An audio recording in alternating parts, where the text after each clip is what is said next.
আলহামদুলিল্লাহ, আসসালাতু ওয়াসসালামু আলা রাসূলিল্লাহ ওয়া আলা আহলিহি ওয়া আসহাবিহি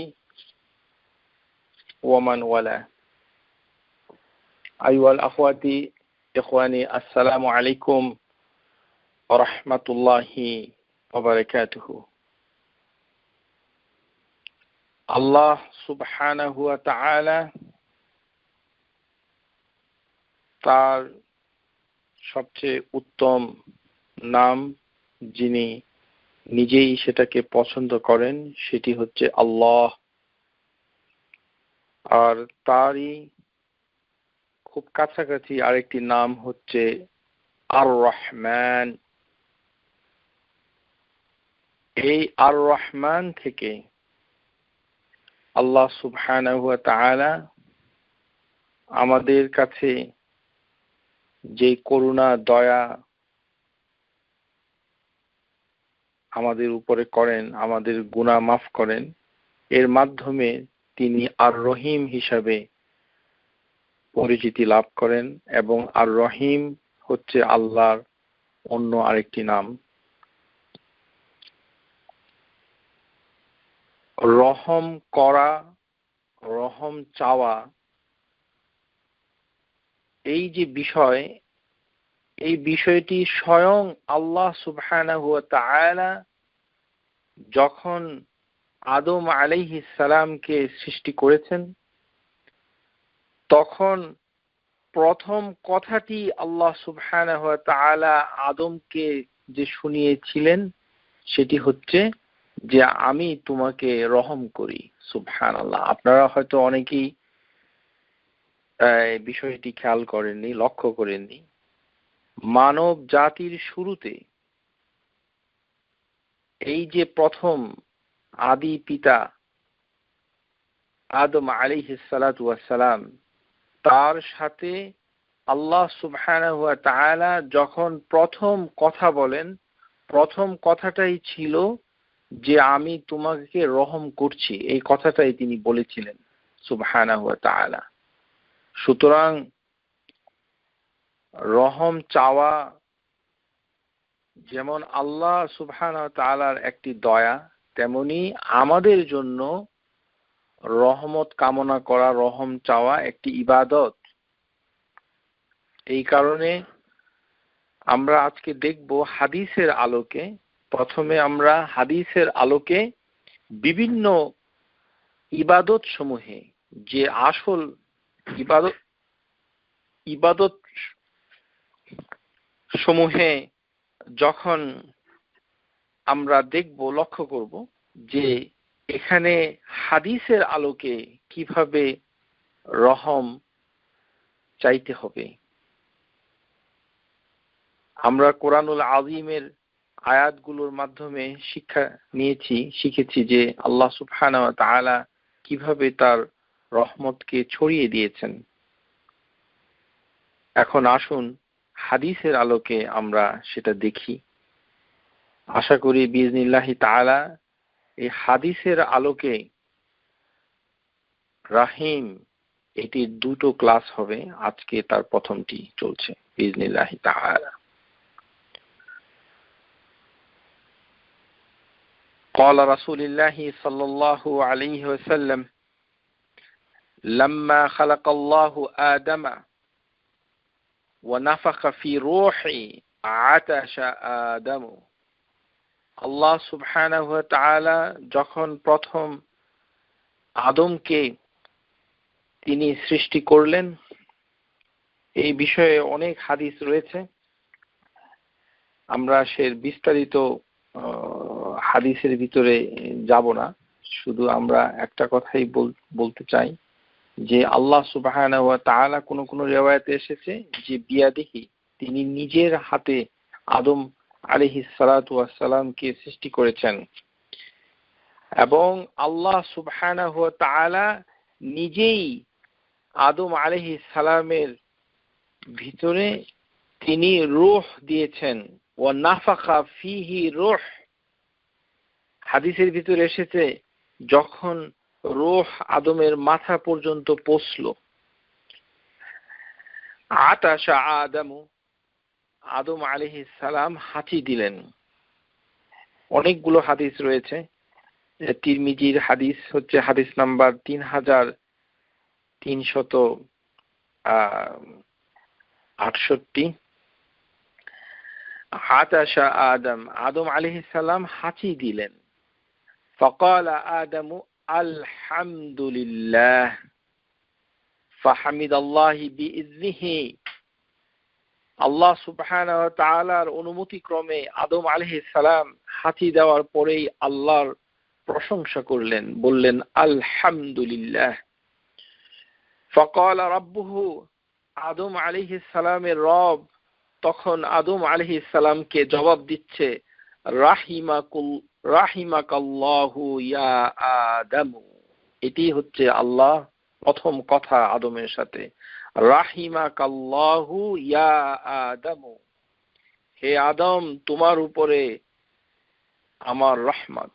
সুবহানাল্লাহ, আল্লাহ সুবহানাহু ওয়া তাআলা প্রথম কথাটাই বলেছেন আদমের সাথে রাহিমাকাল্লাহু ইয়া আদম। আল্লাহ সুবহানাহু ওয়া তাআলা তারপর আদম আলাইহিস সালামকে বললেন ইযহাব ইলাল উলাইকাল মালাইকা, যে ওই যে ফেরেশতারা বসে আছে তুমি সেখানে যাও। ওয়া ইলাল মালা মিনহুম জুলুসুন, তারা মানে ওখানে বসেছিল। ফকাল, তখন আদম আলাইহিস সালাম তাদের কাছে গিয়ে বলল আসসালামু আলাইকুম। ক্বালু, তখন ফেরেশতারা উত্তর দিচ্ছে। দেখুন, আল্লাহ সুবহানাহু ওয়া তাআলা প্রথমে আদমকে শিক্ষা দিচ্ছেন যে রহমত চাইতে হবে, মানে আল্লাহ সুবহানাহু ওয়া তাআলা আদমের উপর রহমত কামনা করেছেন তিনি নিজেই। রাহিমাকাল্লাহু ইয়া আদম, রাহিমাকাল্লাহু ইয়া আদম। আদম আলাইহিস সালামকে যখন বলা হলো যে ফেরেশতাদের কাছে যাও, তখন সে ফেরেশতাদের কাছে গিয়ে আবার সালাম পেশ করলো, বলল আসসালামু আলাইকুম, এতটুকু। কিন্তু ফেরেশতারা তার জবাবে আদম আলাইহিস সালামকে তার উত্তর দিলেন ওয়া আলাইকুমুস সালামু ওয়া রাহমাতুল্লাহ। এই যে ফেরেশতারা তাকে জবাব দিল, সেখানে সালামের বিনিময়ে সালাম দেওয়া হলো এবং আদমের জন্য রহমত কামনা করা হলো। সুবহানাল্লাহ। তাহলে আমরা দেখতে পাচ্ছি যে রহমত কামনা করাটাকে আদম আলাইহিস সালামকে বারবার শিক্ষা দেওয়া হয়েছে। প্রথমে আল্লাহ নিজেই শিক্ষা দিয়েছেন আদমকে। প্রথম যে শিক্ষাটা আল্লাহ সুবহানাহু ওয়া তাআলা আদমকে দিয়েছেন সেই কথাটাই হচ্ছিল রাহিমাকাল্লাহু ইয়া আদম। যেমন নবী সাল্লাল্লাহু আলাইহি সাল্লাম যখন নবুয়ত প্রাপ্ত হলেন তখন প্রথম আদেশ ছিল ইকরা, এটি পাঠ করো। আর এখানে দেখা যাচ্ছে যে আল্লাহ সুবহানাহু ওয়া তাআলা তিনি নিজেই সুবহানাহ আদমকে বলছেন রাহিমাকাল্লাহু আদামু ইয়া আদামু, এবং ফেরেশতারা সালামের জবাবে তার আবারও রহমত কামনা করলেন। সুম্মা রাজা ইলা রাব্বিহি, তখন তিনি তার রবের দিকে আবার ফিরে গেলেন। ফাকাল ইন্না হাযিহি তাহিয়াতুক ওয়া তাহিয়াতু বানিক বাইনাহুম, যে এই যে সালাম এটি হচ্ছে তোমাদের জন্য তাহিয়াত, মানে অভিবাদন মূলক, এবং আল্লাহ সুবহানাহু ওয়া তাআলা সেটা তোমার জন্য দিয়েছেন। তাহলে মানব জাতির শুরুতেই রহম কামনা করাটা একটি বিরাট বিষয় হয়ে দাঁড়িয়েছে। আর তারই ধারাবাহিকতায় আমরা আজকে দেখব যে এই যে রহমত কিভাবে কামনা করতে হয় সেটা আমরা হাদিসের আলোকে আস্তে আস্তে শিখব। কেননা আমাদের ভিতরে যে জিনিসটা কাজ করে সেটি হচ্ছে নাম তো শিখলাম, কিন্তু এটা কাজে পরিণত করার উপায় কি? প্রথমেই হচ্ছে আমাদের কাছে যেটি আমাদের কাছে সুস্পষ্ট হবে সেটি হচ্ছে সর্বশ্রেষ্ঠ ইবাদত, সেটি কি? as-সালাহ। আমরা যখন নামাজের তাসবিহগুলো, দোয়াগুলো দেখব, তখন দেখব যে এর ভিতরে, নামাজের ভিতরে কোন জায়গায় আমরা রহম কামনা করি। সিফাতুস সালাতুন নবী মিনাত তাকবীর ইলা তাসলিম কাআন্নাকা তারাহা, শেখ আল আলবানী রাহিমাহুল্লাহ যেই নামাজের জন্য বিখ্যাত কিতাব লিখেছেন, সেই কিতাবের বাংলা অনুবাদের 151 পৃষ্ঠায় 2 সেজদার মধ্যে পঠিতব্য দোয়া জিকির সমূহ, আজকারু বাইনাস সাজদাতাইন, এখানে প্রথম হাদিস যেটি এসেছে সেটি এসেছে আল্লাহুম্মা গফিরলি ওয়ারহামনি ওয়াজবুরনি ওয়ারফা'নি ওয়াহদিনি ওয়াআফিনি ওয়ারযুকনি, এই শব্দটুকু এসেছে। এবং এই হাদিস আবু দাউদ, তিরমিজি, ইবনে মাজাহ, হাকিম সহিহভাবে এটি এসেছে। 2 সেজদার মাঝখানে এই প্রথম যেখানে রহম করার জন্য আল্লাহর কাছে দোয়া করতে হয়। আর এই হাদিসের ভিতরে দোয়ার কায়দাটা হচ্ছে এই যে আল্লাহুম্মা এই শব্দটা প্রথমে ব্যবহার করতে হয়। যদিও আমি এই রহিম বক্তৃতার প্রথম দিকে বলেছিলাম যে ইয়া রহমান ইরহামনি এই কথাটা, কিন্তু ইয়া রহমান ইরহামনি এভাবে কোনো হাদিসে আসে নাই। হাদিসে যেটা এসেছে সেটাকে অনুসরণ করলে এটার ভিতরে বরকত বেশি হবে, এটি ইবাদতটা বেশি সহিহ হবে। সেই কারণে আমরা এখান থেকে শিখতে পারছি যে ইরহামনি এই কথাটা বলতে হলে প্রথমে আল্লাহুম্মা এই কথাটা বলা উচিত, যেটা আমরা নামাজের ভিতরে বলছি। এখন লক্ষ্য করুন যে এখানে প্রথমে ইগফিরলি এই কথাটা বলতে হবে, তারপরে ওয়ারহামনি। প্রথমে ওয়ারহামনি বলা যাবে না, যেহেতু এখানে 1 2 3 4 5 6 7 7টি জিনিস চাইতে হয়। আমরা 2 সেজদার মাঝখানে 7টি জিনিস যে চাওয়ার যে প্রথম দোয়াটা আছে, সেই দোয়াটা যেন আমরা মুখস্থ করি, কেননা এই দোয়ার ভিতরেই রহমত চাওয়ার কথাটাই আছে। এটি নামাজের জন্য একান্তভাবে খাস। আমরা হাদিসের আলোকে ইবাদতের ভিতর রহমত কিভাবে চাইতে হয় কিংবা রহমতের কোন বিষয়গুলো সাব্যস্ত হয়েছে সেটা আমরা এখন জেনে নিচ্ছি। তাহলে আমরা জানছি যে 2 সেজদার মাঝখানে আমাদের জিকির করতে হয়, আল্লাহর কাছে চাইতে হয় দোয়া। এই কারণেই এটি একটি দোয়া, আবার অন্যদিকে এটি একটি জিকির। এর আরেকটি শব্দ এসেছে, সেটি হচ্ছে রাব্বিগফিরলি, এটাও বলা যায়। মানে রাব্বিগফিরলি এটা শুধুমাত্র শুধু ইগফিরলি বলার সময় বলতে হবে এমন কোনো কথা নেই, কেননা প্রথম হাদিসটাতে দুটো কথাই এসেছে। একটি হচ্ছে আল্লাহুম্মা গফিরলি ওয়ারহামনি ওয়াজবুরনি ওয়ারফা'নি ওয়াহদিনি ওয়াআফানি আফিনি ওয়ারযুকনি। এই বর্ণনায় রব ও এসেছে। আমরা ইচ্ছা করলে রাব্বিগফিরলি ওয়ারহামনি ওয়াজবুরনি মানে শুরুতে একবার রব্বি এই কথাটা বলতে হবে, অথবা আল্লাহুম্মা। তাহলে আমরা জানতে পারলাম আসলে ইয়া রহমান ইরহামনি এইভাবে বলার থেকে আল্লাহুম্মা ইরহামনি বলা উত্তম, কেননা এটি নবী সাল্লাল্লাহু আলাইহি ওয়াসাল্লাম নামাজের ভিতরে সাহাবীদেরকে শিক্ষা দিয়েছেন। এখানে অবশ্য কথা যেটা আমাদের প্রাসঙ্গিকভাবে বলতে হয় যে আমাদের বাংলাদেশের হতভাগা মুসাল্লি তারা 2 সেজদার মাঝখানে কিছুই পড়ে না। তারা আসলে রহম চায় না, যে নামাজের ভিতরে যে কোনোভাবে রহম চাচ্ছে এই ধরনের কোনো দোয়া কিন্তু পড়ছে না। অথচ রহম চাওয়াটাই ইবাদতের একটি বিশেষ, সবচেয়ে মূল্যবান একটি ইবাদত, আল্লাহর কাছে রহম চাওয়া।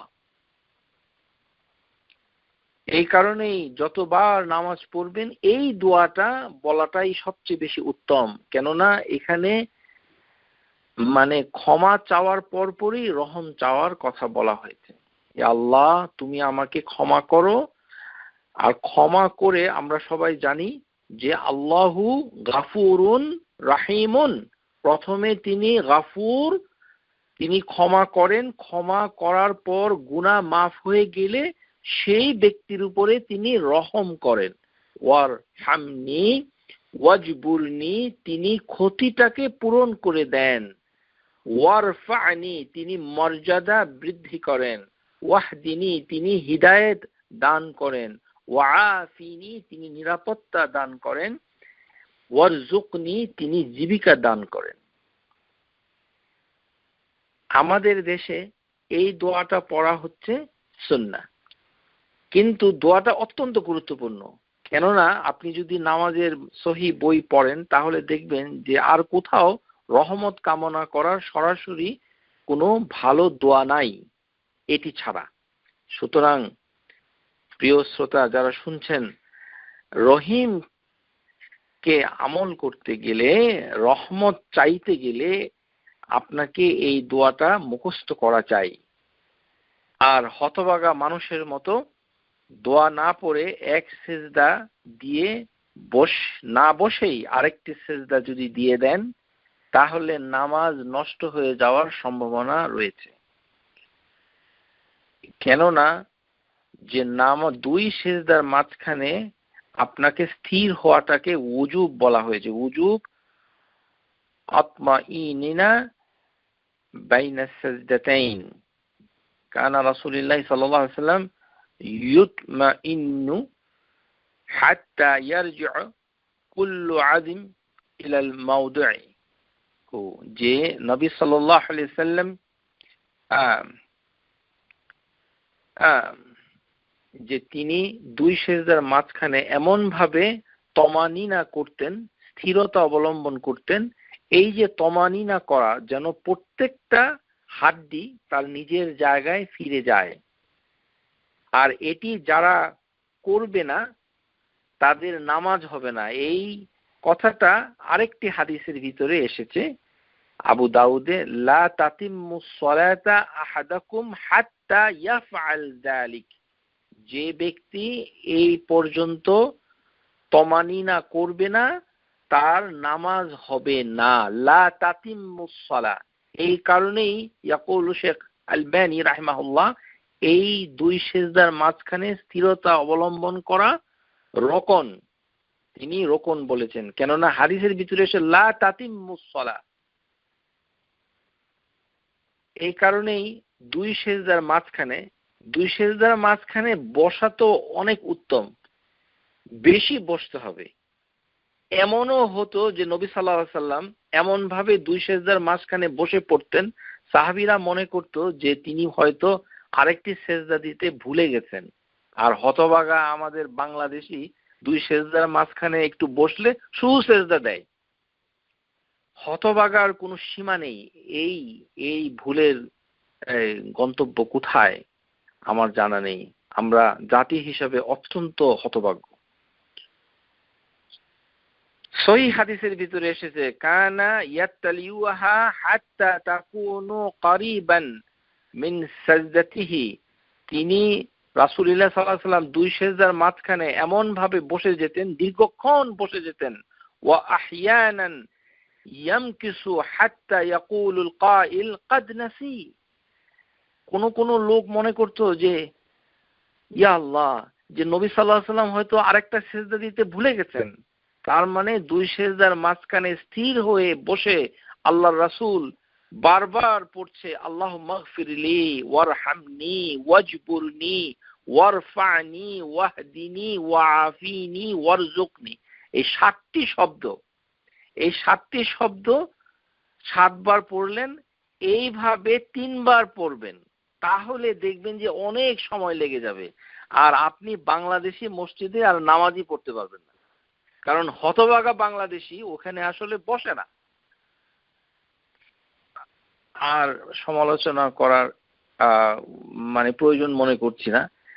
যার বাংলাদেশি মসজিদের যদি কোনো ক্ষেত্রে আপনি যদি বলতে চান যে তাদের নামাজটা নষ্ট হয়ে যাওয়ার সম্ভাবনা আছে, ঠিক এই জায়গাতেই নষ্ট হয়ে যেতে পারে, অন্য কোনো জায়গায় নয়। আমিন জোরে বলা, রফুল ইয়াদাইন করা, এগুলিতে নামাজ নষ্ট হয় না। নামাজ নষ্ট হয়ে যাবে যদি রোকন বাদ পড়ে যায়। আর রোকন হচ্ছে 2 সিজদার মাঝখানে প্রত্যেকটি হাড্ডি নিজ নিজ স্থানে ফিরে যেতে হবে। লা তাতিম্মু সলাতা আহাদুকুম হাত্তা ইয়াফআল যালিক। রোজার মাসের তারাবির নামাজের সময় বাংলাদেশি মসজিদগুলোতে যেভাবে সিজদা দেওয়া হয়, যদি নামাজ ইমামের না হয় তাহলে ওই মসজিদে আপনি নামাজ পড়ার কোনো অর্থ হয় না, কারণ ইমামের নামাজ না হলে সর্বনাশ হয়ে যাবে মামুমদের, কেননা সে দ্রুত সিজদা দিচ্ছে, বসছে না সেখানে। সুতরাং সাবধান হয়ে যান প্রিয় শ্রোতা যারা শুনছেন। এই যে দোয়াটা,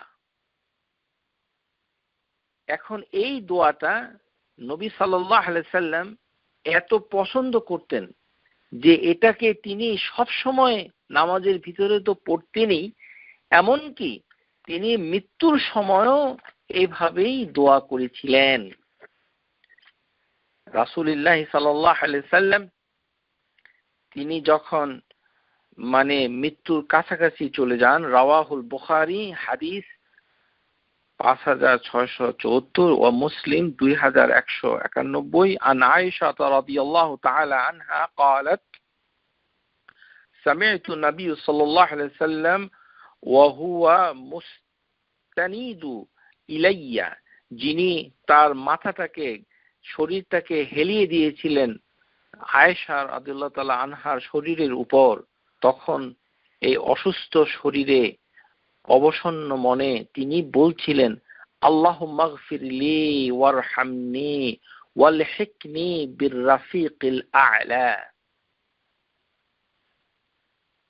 তাহলে দেখা যাচ্ছে যে এই যে রহমত চাওয়া, এটাকে নবী সাল্লাল্লাহু আলাইহি সাল্লাম শুধু নামাজেই প্রতিষ্ঠা করে ছাড়েন নাই, বরঞ্চ তিনি হর হামেশা করতে করতে মৃত্যুর আগে আল্লাহ সুবহানাহু ওয়া তাআলার কাছে ঠিক একই তাসবিহ, তিনি একই জিকির, একই দোয়া তিনি করেছিলেন, আল্লাহুম্মা গফিরলি ওয়ারহামনি।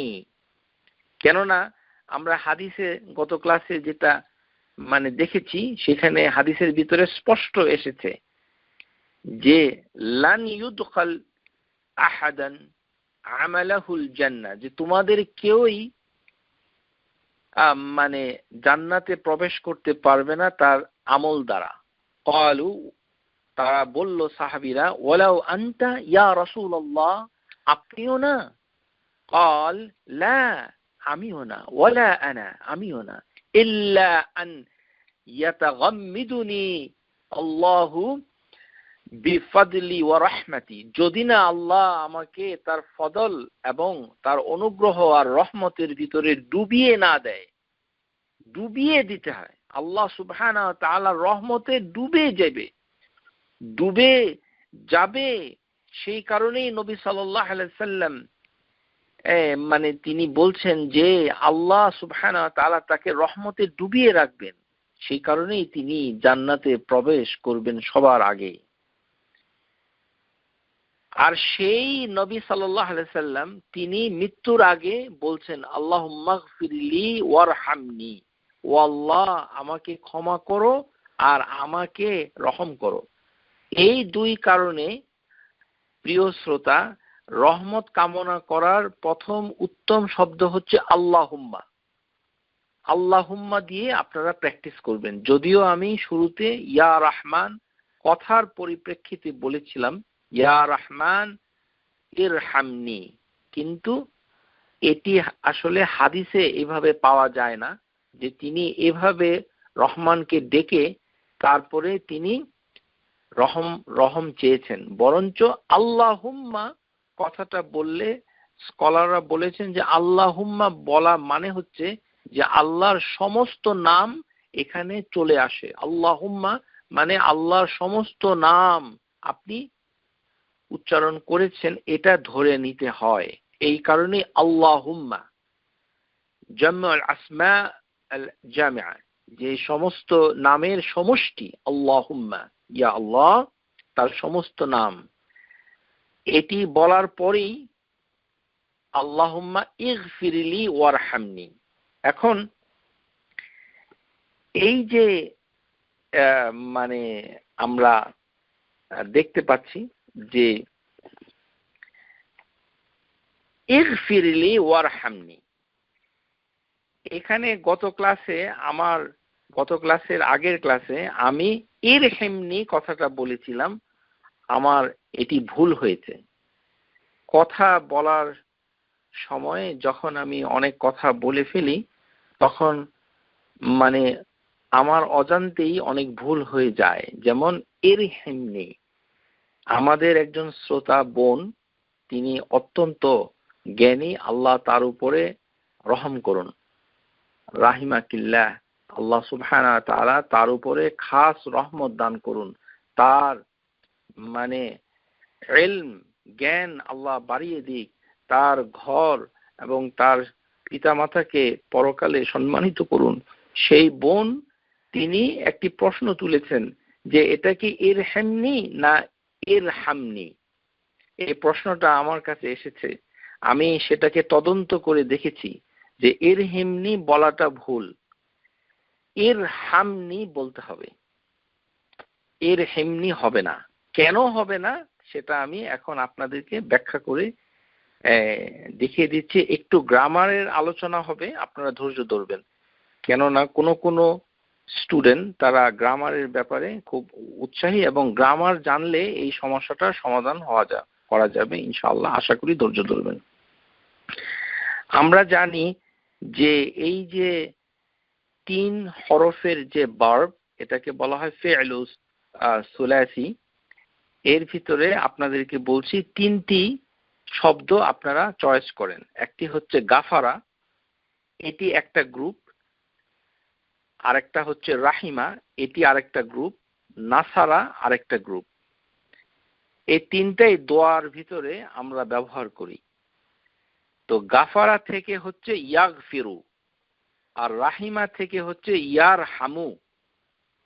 এখানে রুল হচ্ছে কাসরু ফাতহা, ইয়ারহামু মানে হায়ের উপরেই ফাতহা থাকবে যখন এটা মুদারে হবে। আর ইয়াগফিরু এখানে ফায়ের যে ফাতহাটা এটা কাসরা হয়ে যাবে, ফাতহু কাসরি। আর নাসারা এটা হবে ইয়ানসুরু, এখন এখানে ফাতহাটা হয়ে যাবে দম্মা, মানে ফাতহা দম্মা, ফাতহু কাসরিন, কাসরু ফাতহা, এই 3টি রুল। এখন ইয়াগফিরু, ইয়ানসুরু, ইয়ারহামু, এই কথা 3টাকে যদি আপনি ফি'ল আমর মুফাররিদ করতে চান, মানে আমর করতে চান, তাহলে ফি'ল আমর মাবনা আলা সুকুন এই হুকুমে এটা যাবে। তখন ইয়াটা বাদ গিয়ে এর সামনে একটা আলিফ আসবে। আপনারা কোরআনে লক্ষ্য করে দেখবেন, কোরআন শরীফে অথবা দোয়ার বইতে দেখবেন যে একটা আলিফ আছে ওয়াও এর পর, ওয়াওটা হচ্ছে আতফ। ওই যে আলিফ, এই আলিফটার মাথায় কিছু নাই, খালি। আমাদের দেশে বলে খালি আলিফ, এটা খালি আলিফ না, এটাকে বলা হয় হামজা। এই যে হামজা, এর একটি নাম হচ্ছে হামজাতুল ওয়াসাল, মানে এই হামজাটা উচ্চারণ হয় না, আগের শব্দটাকে এখানে যোগ করে দেয়। যেমন ওয়ারহামনি, ওয়াওটা এসে রায়ের সাথে মিশে গেছে, আলিফটা উচ্চারণ হচ্ছে না। এই যে হামজাতু ওয়াসাল, মানে এই হামজাতু ওয়াসাল দুটো হারাকাত নিতে পারবে, এটি হচ্ছে গ্রামার। 2টি হারাকাত, কখনোই ফাতহা নিবে না। এই ক্ষেত্রে ইয়ারহামু এবং ইয়াগফিরু এই ক্ষেত্রে নিবে হচ্ছে কাসরা, মানে ইরহামনি হবে, আর ইগফিরলি হবে, ইগফিরলি। কিন্তু যখন ইয়ানসুরুটা হবে তখন হবে উনসুরুনি, সেখানে হবে দম্মা। তার মানে যেই বার্বটুকু দম্মা হয়ে যাচ্ছে তার হামজাতুল ওয়াসালের উপরে হারাকা হবে কি দম্মা, উনসুরুনি। আর ইরহামনি এখানে কাসরা, ইগফিরলি। এই কারণেই ইরহিমনি কথাটা সঠিক নয়, গ্রামারের দৃষ্টিতে এটি ভুল। এখন শ্রোতাদেরকে আমি যেটা বলতে চাই সেটি হচ্ছে যে আপনারা লক্ষ্য করুন যে এখানে গাফারাকে যখন আপনি বলছেন তখন এখানে লি আসছে, গাফারা লি, গাফারনি হয় না কেন? আমরা যখন বলি ইরহামনি তখন কিন্তু আমরা নুন দেই, ওয়াজবুরনি সেখানেও নুন, রাফা ওয়ারফানি এখানেও নুন, ওয়াহদিনি এখানেও নুন, আফিনি এখানেও নুন, ওয়ারজুকনি ওখানেও নুন। কিন্তু আমরা যদি বলি আল্লাহ মাগফিরনি সেখানে নুন হয় না কেন? এটা একটু শুনে নিন। এই যে নুন, এই নুনটা মানে সব গ্রামাটিক্যাল ওয়েতে যদি দুটো অর্থ হচ্ছে, একটি হচ্ছে আমর, মানে আপনি বলছেন ইরহাম মানে তুমি আমার উপর রহম করো, ইরহাম এটি হচ্ছে মুখাতাব মানে সেকেন্ড পারসনকে চাচ্ছেন। আর মুতাকাল্লিম এর অংশটুকু হচ্ছে আমাকে করো, আমাকে হচ্ছে আনা। দমির নসব যখন হবে তখন এটি হবে ইয়া। এই কারণে এটা ইরহামিয়া এই জিনিসটা হয়ে যায়। যদি গ্রামার অনুযায়ী আমার উপরে হয় মানে আমাকে রহম করো, ইরহিমিয়া এরকম হয়ে যাওয়ার সম্ভাবনা ছিল। এই যে তিনটি শব্দের শেষের যে হরফ, তিনটি হরফের সবার মিম আর রা, এই রা মিমের উচ্চারণটাকে প্রটেক্ট করার জন্য আমরা একটা নুন ব্যবহার করি যেন ওই শব্দটার হারাকাত চেঞ্জ না হয়। এই কারণেই এই শব্দগুলোতে যখন দমাইর নসব হয় তখন নুন ব্যবহার করতে হয়। নুন ব্যবহার না করলে শব্দটা বিকৃত হয়ে যেত, শেষের হরফটা উচ্চারণটা নষ্ট হয়ে যেত। এই নুনটা দেওয়ার ফলে শব্দটা ঠিক থাকছে। এই কারণে আমরা বলছি উনসুরনি, উবুদুনি, ওয়ারফানি, ওয়াহদিনি, ওয়াফিনি, ওয়ারজুকনি, ওয়ারহামনি। এখন এটাকে যদি আপনি আমল করেন ইরহামনি, উজবুরনি, ইরফাইনি, ইহদিনি, এইভাবে এটি হবে। এই যে নুন, এই নুনটাকে বলা হয় আল নুনুল বিকায়া, প্রোটেকশনের জন্য নুন, সংরক্ষণের নুন। অনেক ধরনের নুন আছে, এই নুনটার নাম হচ্ছে আর নুনুন বিকায়া। আর যে নুনের পরে যে ইয়াটা এসেছে সেটি হচ্ছে আল ইয়াউ মাফউল বিহি, এটি হচ্ছে ডাইরেক্ট অবজেক্ট, আপনাকে বলে দিচ্ছে। কিন্তু লক্ষ্য করুন প্রিয় শ্রোতা যে গাফারা এই কথাটা বলার সময় আমরা যদি বলি ইগফির মানে আমাকে ক্ষমা করো, তখন আমরা যদি ইগফিরনি বলি এটা গ্রামার অনুযায়ী হয়তো শুদ্ধ হয়ে যেতে পারে, কিন্তু আল্লাহ সুবহানাহু ওয়া তাআলা কোরআনুল আযীমের ভিতরে সেটা আমাদেরকে শিক্ষা দেন নাই। যেহেতু ওহীর মাধ্যমে গাফারা শব্দটা, ক্ষমা শব্দটার সাথে লাম এসেছে, এই কারণেই আমরা আরবি ভাষাতে কোরআনের ধারা অনুযায়ী কখনোই গাফারা শব্দের পরে আমরা নুন বসাতে পারি না।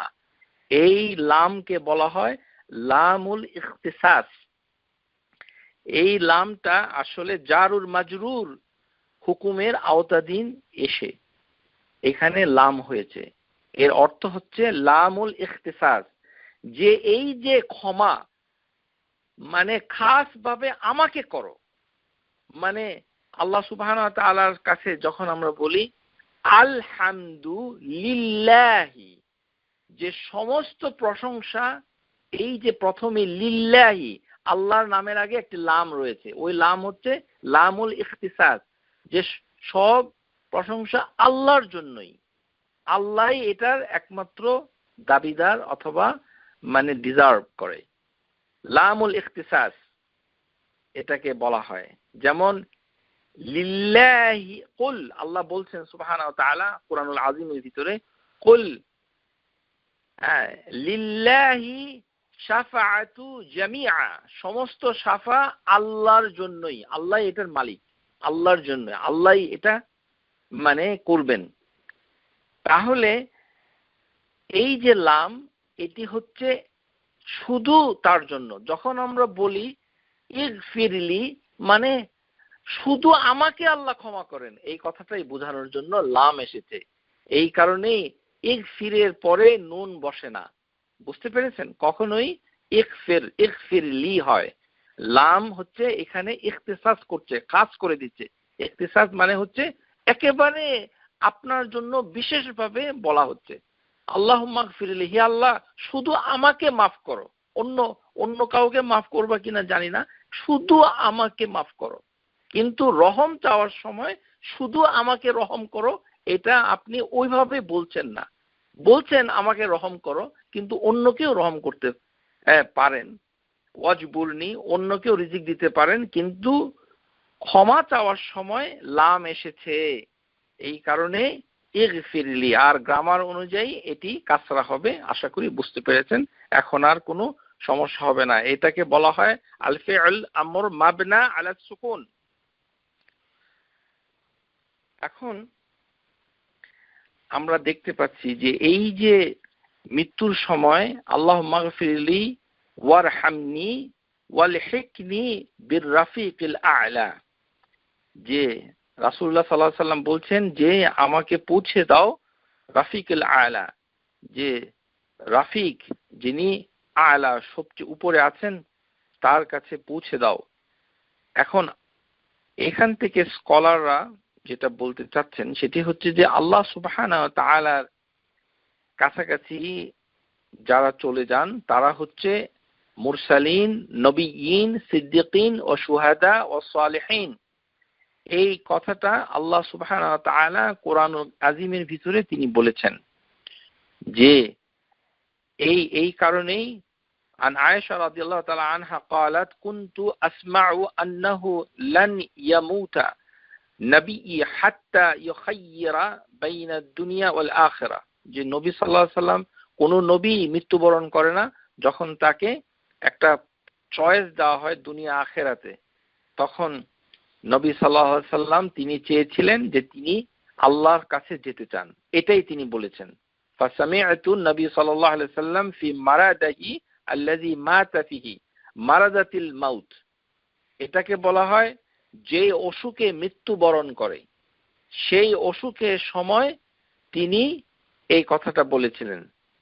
কেননা কোরআনুল আযীমের ভিতরে এসেছে ওয়াহুব্বাতুন ইয়াকুল মা'আল্লাযীনা আন'আমাল্লাহু আলাইহিম মিনান নাবিয়্যিনা ওয়াস-সিদ্দিকিনা ওয়াশ-শুহাদা'i ওয়াস-সালিহিনা ওয়া হাসুনা উলাইকা রাফিকা। কোরআনের আয়াতের আলোকে নবী সাল্লাল্লাহু আলাইহি সাল্লাম ওই দোয়াটা করেছেন। স্কলাররা বলছেন যে এখনো কোনো লোক যদি চায় এরকম দোয়া করতে পারে, এতে কোনো সমস্যা নাই, মানে আমরা ইচ্ছা করলে এই দোয়া করতে পারি।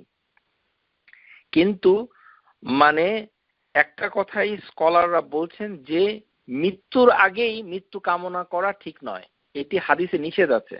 এই কারণেই আপনি ওইভাবে দোয়া করতে পারেন না।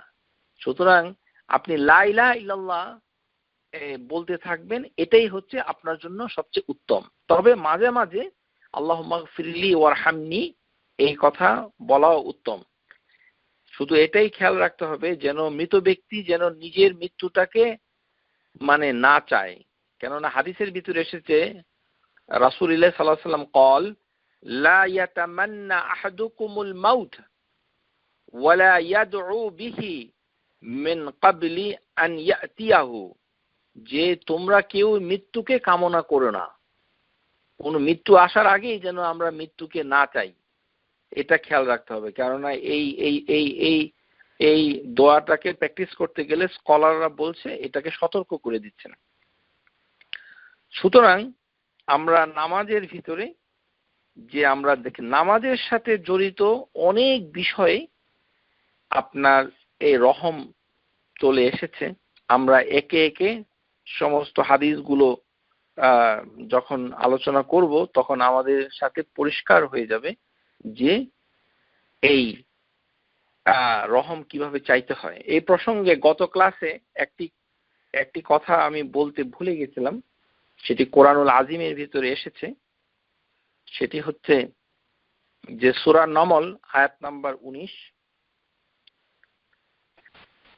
এই আয়াতে আল্লাহ সুবহানাহু ওয়া তাআলার কাছে রহমত চেয়েছিলেন সুলাইমান আলাইহিস সালাম।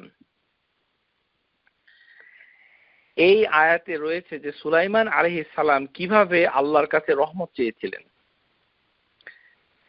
এই রহমত চাওয়াটাকে আল্লাহ সুবহানাহু ওয়া তাআলা এত পছন্দ করেছিলেন যে তিনি কোরআনুল আজিমের ভিতরে সেটি উল্লেখ করেছেন। আমাদের বর্তমান গত শতাব্দীর সবচেয়ে বড় মুহাদ্দিস শেখ আল আলবানী রাহিমাহুল্লাহ তাআলা তিনি মৃত্যুর আগে যে ওসিয়া লিখেছিলেন সেই ওসিয়ার ভিতরে তিনি এই একটি আয়াতই তিনি উল্লেখ করেছিলেন। এই কারণেই আমি পাঠকদের সাথে সেটি শেয়ার করতে চাচ্ছি। এটি হচ্ছে স্কলার যারা তখন ওসিয়া করেন, তখন আমাদের মতো কে কত টাকা পাবে এই ধরনের ওসিয়া তারা ওইভাবে করেন না। দু ধরনের ওসিয়া তারা করেন। একটি হচ্ছে তারা উম্মতের জন্য একটি সাধারণ নসিহা করেন, এটাই ওসিয়ার ভিতরে থাকে, যে যা থেকে আমরা তাদের কাছ থেকে কিছু শিখতে পারি। আরেকটি হয়তো অংশ থাকে সেটা আমাদের কাছে আসেনি, তবে 2 পৃষ্ঠার একটি ওসিয়া শেখ আলবানী রাহিমাহুল্লাহ তাআলা তার মৃত্যুর পর আমরা পেয়েছি। সেখানে তিনি একটি আয়াতই উল্লেখ করেছেন। আপনারাও যদি চান তাহলে ওই আয়াতটুকুকে আপনাদের যখন ওসিয়া মানে উইল যখন আপনারা লিখবেন তখন আপনারাও ওই ভার্সটা সূরা নমল ভার্স নাম্বার 19 সেটা আপনারাও উল্লেখ করতে পারেন। সেই ভার্সের ভিতরে বলা হচ্ছে অকাল আল্লাহ সুবহানাহু ওয়া তাআলার কাছে সুলাইমান আলাইহিস সালাম বলছেন, রব্বি আউজি'নি আন আশকুরা নি'মাতিকা আল্লাতী আন'আমতা আলাইয়া ওয়া আলা ওয়ালিদাইয়া وأن أعمل صالحا ترضاه وأدخلني برحمتك في عبادك الصالحين। হে আল্লাহ, রব্বি আউজি'নি, আমাকে এমন একটা ক্ষমতা দাও, এবিলিটি দাও, আন আশকুরা, আমি যেন তোমার শুকর আদায় করতে পারি, নিয়ামাতিকা, যে নিয়ামত আমাকে দান করেছো, আল্লাতী আন'আমতা আলাইয়া, আমি নিজেই এই নিয়ামতের উপরে ছিলাম, ওয়া আলা ওয়ালিদাইয়া, আমার পিতামাতা ছিল, ওয়া আন আমালা সালিহান, এবং আমি আমলে সালেহ করতে চাই, তারদাহু, যেটা আপনাকে সন্তুষ্ট করবে, ওয়া আদখিলনি, আমাকে প্রবেশ করান, বিরহমাতিকা, রহমতের ভিতরে, ফি ইবাদিকা সালিহিন, সালিহিন বান্দাদের ভিতরে আমাকে অন্তর্ভুক্ত করে দেন। এই আয়াতটুকু আপনারা দেখে নিতে পারেন। অত্যন্ত সুন্দর একটা আয়াত, যেটি মৃত্যুর আগে শেখ আলবানী রাহিমাহুল্লাহ তিনি এই একটা আয়াতই ব্যবহার করেছিলেন, যেখানে সুলাইমান আলাইহিস সালাম রহমত কামনা করেছিলেন নিজের জন্য, পরিবারের জন্য, ওয়া আলাইয়া ওয়া আলা ওয়ালিদাইয়া, এবং পিতা মাতার জন্য। আপনারাও সেটা দেখে নেবেন, সেখানে রহমতের কথাটা আছে, ওয়াদখিলনি বিরাহমাতিকা। এই আয়াতের আগে প্রাসঙ্গিক ক্রমে, যেহেতু এটা মেয়েদের একটি বিশেষ মাহফিল, তাই আমি লোভ সামলাতে পারছি না, এই সূরা নমলের 18 নম্বর আয়াতে যে কাহিনীটা আছে আপনারা সবাই জানেন, যে একটা পিঁপড়া যখন সুলাইমান আলাইহিস সালাম মানে তার সৈন্য দল নিয়ে চলছিল, তখন একটা পিঁপড়ে বলছিল যে হে পিঁপড়া সমাজ, তোমরা তাড়াতাড়ি তোমাদের বাসায় গর্তে প্রবেশ করো, কেননা সুলাইমান অথবা তার সৈন্যরা তোমাদেরকে পিষে ফেলতে পারে, তারা হয়তো টেরও পাবে না। ক্বালাত নামলাতুন ইয়া আইয়ুহাল নামলু উদখুলু মাসাকিনাকুম লা ইয়াহতিমান্নাকুম সুলাইমানু ওয়া জুনুদুহু ওয়া হুয়া লা ইয়াশউরুন। তখন সুলাইমান ওই পিঁপড়ার কথাটা তিনি শুনে কি করেছিলেন? ফাতাবাসসামা, তিনি মুচকি হেসেছিলেন। দাহিকান, তিনি হেসেছিলেন, মুচকি হেসেছিলেন, তারপরে হেসেছিলেন মিন কাউলিহা, তার কথা শুনে। প্রিয় শ্রোতা, লক্ষ্য করুন যে ওই যে ক্বালাত নামলা, কোন ধরনের পিঁপড়া? গ্রামার অনুযায়ী নামলা হচ্ছে নাকিরা, মানে যে কোনো পিঁপড়া, আর সে পিঁপড়াটা ছিল মহিলা পিঁপড়া। সুবহানাল্লাহ। আল্লাহ সুবহানাহু ওয়া তাআলা মানে কোরআনুল আজিমের ভিতরে ইঙ্গিত দিচ্ছেন যে যে কোনো একটা নগণ্য মহিলা পিঁপড়া, মানে স্ত্রী পিঁপড়া, সে তার কত জ্ঞান রাখে, সে একটি মানে আহ্বান জানাচ্ছে যে হে পিঁপড়া সকল, তোমরা গর্তে প্রবেশ করো। এই যে বুদ্ধিমত্তা সেই মহিলা পিঁপড়া, সে যে কোনো মহিলা হতে পারে। নামলাতুন হাযা লফজ নাকিরা, মানে যে কোনো নারী, সে যতই ক্ষুদ্র হোক না কেন, তার চিন্তা কৌশল অত্যন্ত মহান বড় হতে পারে। আল্লাহ সুবহানাহু ওয়া তাআলা তারই ইঙ্গিত দিচ্ছেন। এই কারণেই আমাদের জানতে হবে যে যে কোনো মহিলা অনেক বুদ্ধির আধার। আল্লাহ সুবহানাহু ওয়া তাআলা মহিলাদের মানে মাথায় অনেক বুদ্ধি দিয়েছেন, এবং সেই বুদ্ধি তার সমাজের উপকারে আসে, মানুষের কল্যাণে আসে, তারা অনেক বড় মর্যাদা পায়। তার একটা দৃষ্টান্ত আল্লাহ এই আয়াতে তুলে ধরেছেন। ক্বালাত নামলাতুন, যে একটি নামলা, এখানে পুরুষ পিঁপড়া হতে পারত, কিন্তু সাধারণত মহিলা পিঁপড়া মানে সেটা নগণ্য হবে, কারণ পিঁপড়া যখন কামড় দেয় তখন পুরুষ পিঁপড়ার কামড় হচ্ছে শক্তিশালী, বেশি কষ্টকর। কিন্তু এখানে আল্লাহ সুবহানাহু ওয়া তাআলা শক্তির দিকে লক্ষ্য করেনি, তার বুদ্ধিমত্তার দিকে লক্ষ্য করেছেন, যে মহিলা পিঁপড়া তার সমাজকে বাঁচিয়ে দিচ্ছে। তাই বলে আবার এই আয়াত থেকে আপনারা বলবেন না যে মহিলা পিঁপড়া সমাজ সে আল্লাহর কাছে দাওয়াত দিচ্ছে, এগুলো করবেন না। কোরআনের ওইভাবে ব্যাখ্যা করা যায় না। এখানে পিঁপড়া কখনোই দাওয়াত দেয়নি, আল্লাহর দাওয়াতের কাজে বের হয়নি। পিঁপড়া, গরু বাছুর, কুকুর, বিড়াল, এগুলো দাওয়াতের কাজ করে না। হুদহুদ পাখি, এগুলো দাওয়াতের কাজ করে না। প্লিজ এই ধরনের তাফসীর করবেন না, অনেকে করে থাকে, আল্লাহ তাদেরকে ক্ষমা করুন, আমিন। শুধু এটাই বলতে চাচ্ছি যে আল্লাহ সুবহানাহু ওয়া তাআলা বুদ্ধিমত্তাটাকে প্রশংসা করেছেন। সে একটি নগণ্য একটি মহিলা পিঁপড়া, তার বুদ্ধিমত্তাকে আল্লাহ কত প্রশংসা করেছেন, কোরআনুল আজিম তার সাক্ষী হয়ে গেল। আশা করি বুঝতে পেরেছেন। এখন আমরা দেখব যে নামাজের পরে আমাদের রয়ে গেল হচ্ছে মানে সিয়াম। এই যে আমাদের সিয়াম, আমরা এখানে যেটা পাই সেটি হচ্ছে যে রহিমের সাথে, রহমতের সাথে রোজার সম্পর্কটা কি। রহিমের সাথে রোজার সম্পর্ক হলো, প্রথমেই আমরা যেই হাদিসটা আলোচনা করব, যেটা আমাদের সর্বনাশ করে থাকে, সেটি হচ্ছে সালমান আল ফারসি রাদিয়াল্লাহু তাআলা আনহুর হাদিস। এই হাদিসটা মুনকার। এই হাদিসের ভিতরে বলা হচ্ছে যে রোজাকে 3 ভাগে ভাগ করা হয়েছে। এক ভাগ হচ্ছে রহমতের, আরেক ভাগ হচ্ছে মাগফিরাতের, আরেক ভাগ হচ্ছে দোজখ থেকে নাজাত পাওয়ার জন্য। এই হাদিসটা হচ্ছে দুর্বল, একেতে দুর্বল, আরেক হচ্ছে সহিহ হাদিস বিরোধী। যখন কোনো হাদিস তার সনদ দুর্বল থাকে, তারপর এর খবর মানে সহিহ হাদিসের ঠিক উল্টা হয় তখন হাদিস হয়ে যায় মুনকার, অত্যন্ত জঘন্য হাদিস। মুনকারের বাংলা হবে জঘন্য, মুনকার, অত্যন্ত অনিষ্টকর এই হাদিস।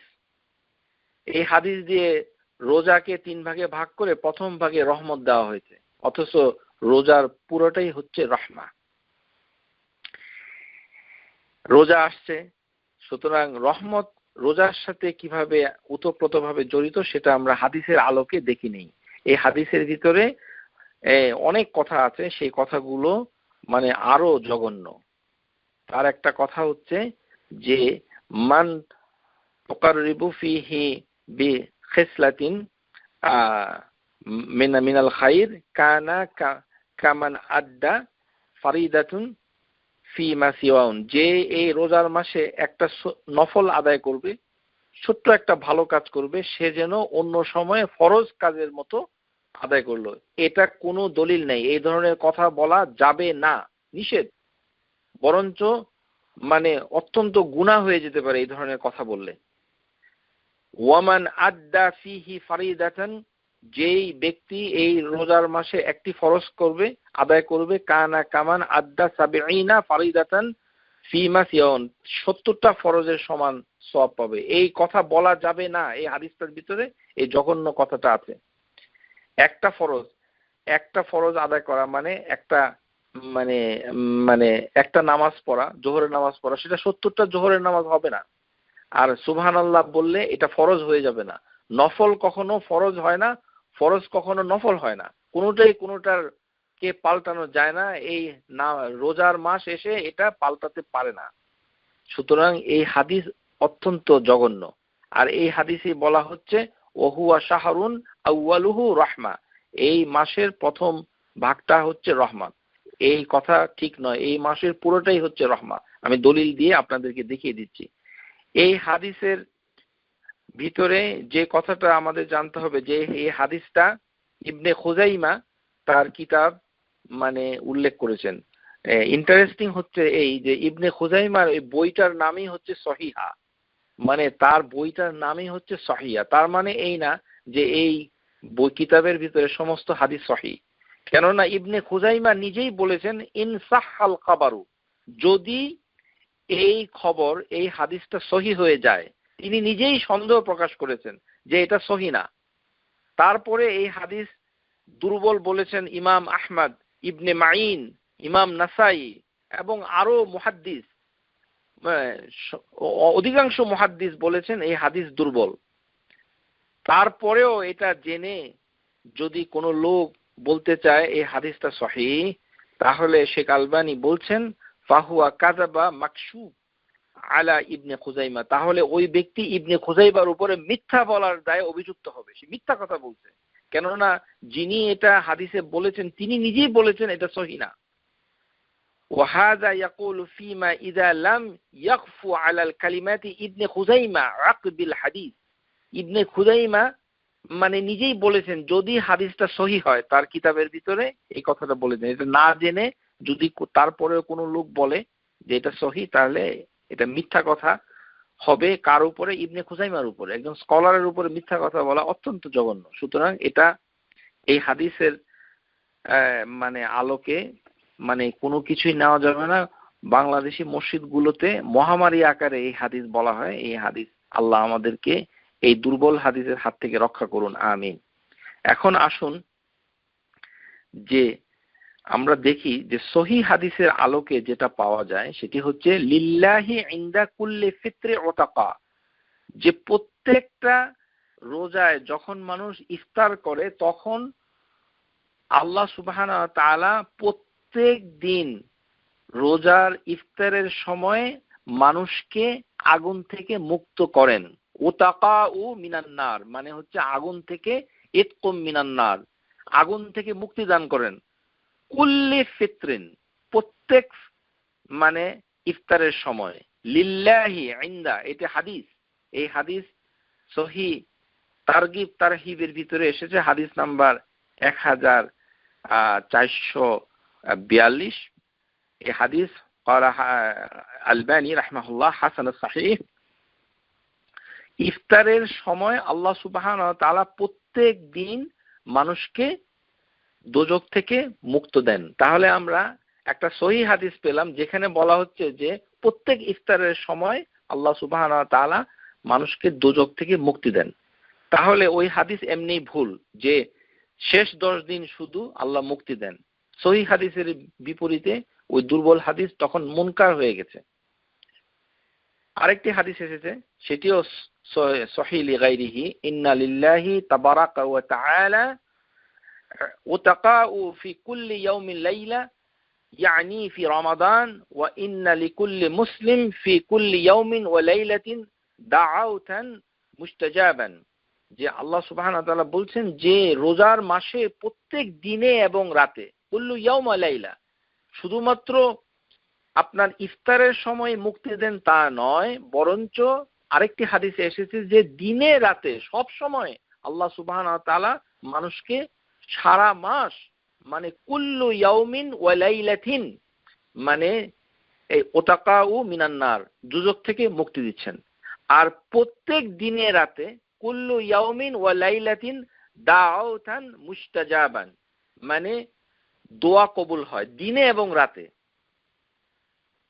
আমাদের ভিতরে একটা প্রবণতা হচ্ছে যে আমরা ওই ইফতারের সময় মানে আমরা দোয়া করার জন্য খুব উঠে পড়ে লেগে যাই। ওই হাদিসটা সহিহ নয় যে ইফতারের সময় লা ইয়ারুদ্দু, মানে যে হাদিসটা এসেছে সালাসাতুল লা তারুদ্দু দাউতুহুম আস-সাইমু হাত্তা ইয়াফতিরু, যে রোজা মানে রোজাদার যখন ইফতার করে তখন তার দোয়া বিফল যায় না। এই হাদিসটা সহিহ নয়, এটি দুর্বল।